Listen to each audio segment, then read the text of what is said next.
Yan, mag-ano tayo.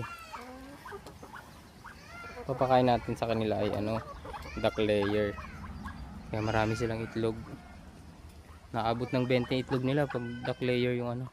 Pati yun ayan, pinagpares ko yan, itik at pato.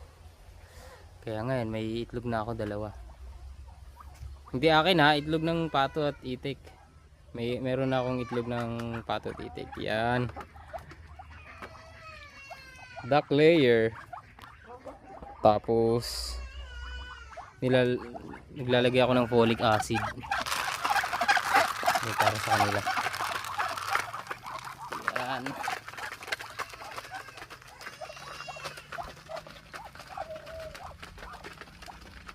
Kaya marami sila kung mga itlog. Makikita nyo naman dito eh.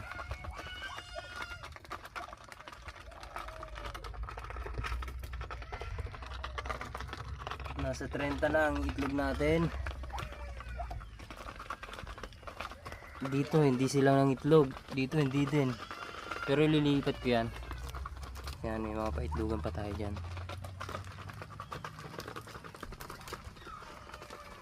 Mayayain talaga pag itik. So yan lang. Hanggang sa muli. Oh yes.